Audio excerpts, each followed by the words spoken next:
Now, speaking of this religious unity around the world, some people are under the impression that Imam Al-Mahdi will bring a new Quran.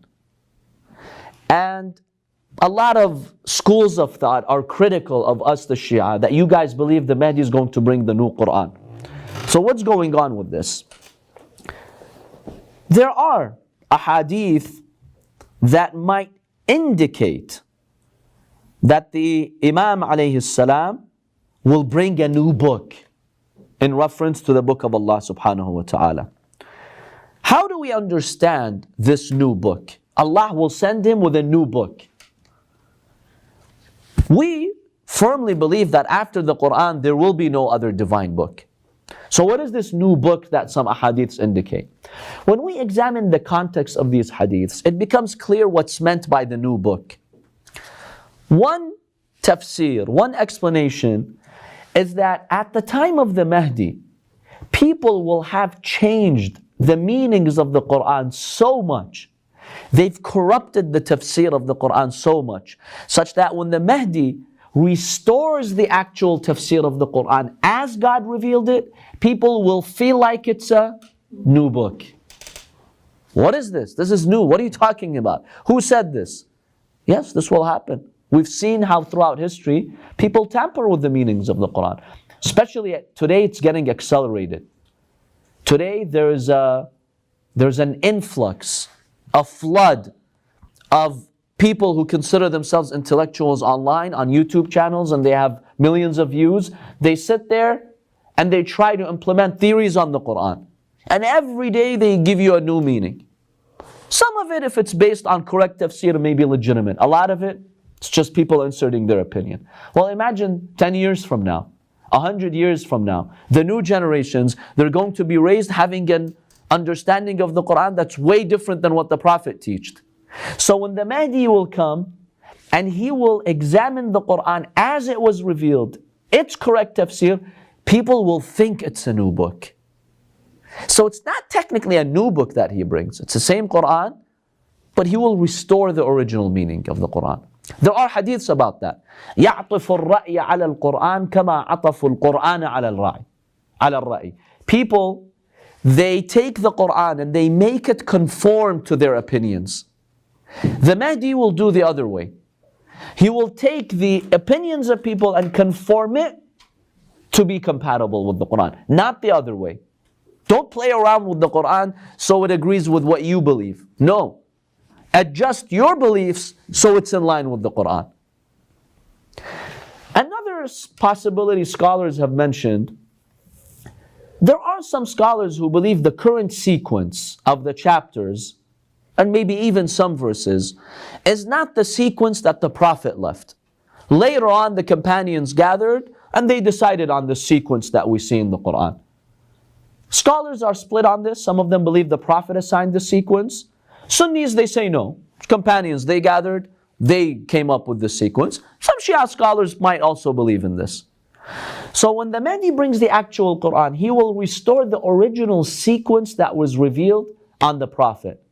So people will think, oh, this is a new Quran, new sequence, new arrangement of chapters and verses. In any case, these hadiths that do state he will bring a new book, they are not to be taken literally that he will bring another book. It's the same Quran, either new tafsir, and when we say new, we mean the original tafsir that the Prophet ﷺ brought to humanity, or we mean the new sequence, which is the original sequence. Yes. Is this the Quran that Imam Ali gathered at the Prophet passed away? So yes, some ahadith indicate Imam al-Mahdi will bring out the copy of Imam Ali that he compiled after the martyrdom of the Prophet ﷺ. He came into the masjid, he showed it to them, they said no, we're not interested. Because the copy of Imam Ali had also the correct tafsir, especially the virtues of Ahlulbayt. Umar looked at it according to one hadith, he's like, Ali, keep it for yourself, we don't want this. So the Mahdi is going to bring out that book. Now for people at the time, this will seem like a new Quran because it's going to have tafsir that has been lost in history, or they don't accept in their tafsirs. Yes, that's another way of looking at it.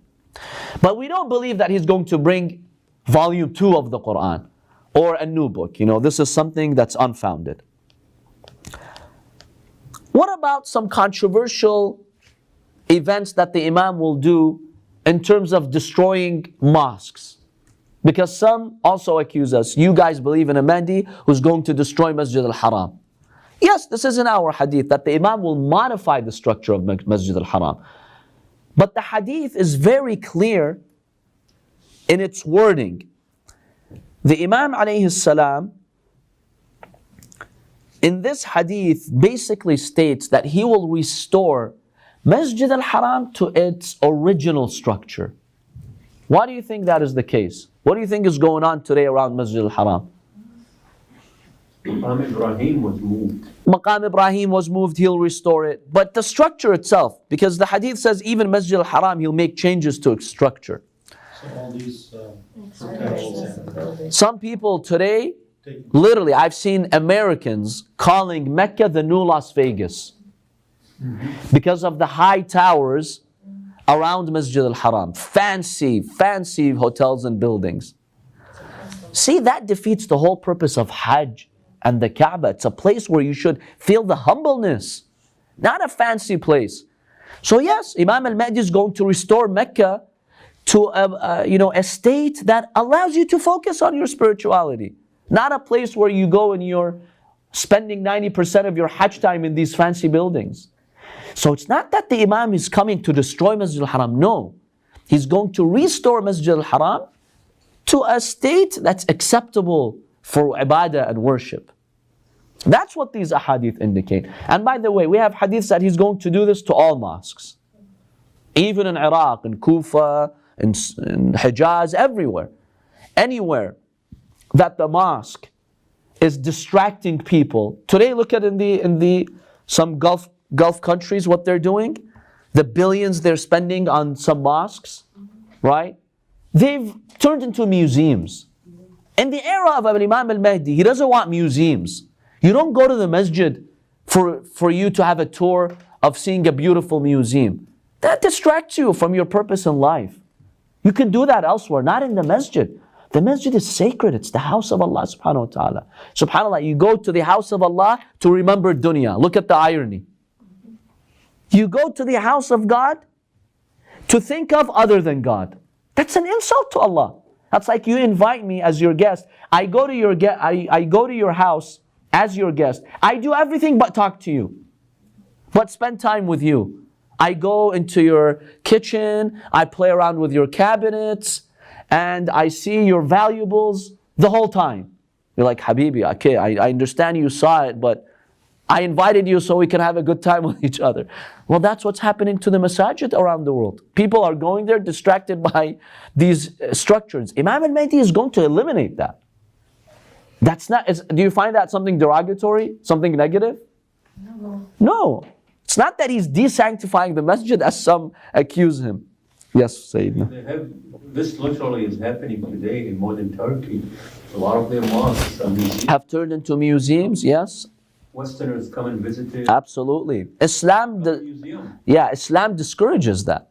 This is the house of Allah. You don't go there just to see it. Yes, we should take care of our mosques. Keep them clean, keep them good, but don't turn them into museums. That's wrong.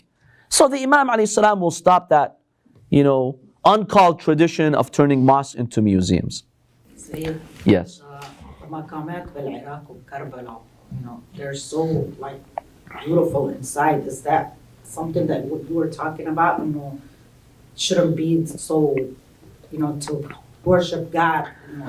See, when it comes to the shrines of the Ahlulbayt, one perspective scholars have is that the shrines of the Ahlulbayt are not originally mosques. Where you go and yes, it's mustahab to go there and worship God, but they're not mosques, they're graves, they're shrines. And the golden structure, the dome, the minarets that people throughout history have donated is to show their love for the Ahlul Bayt. By glorifying their shrines, they're glorifying their values too.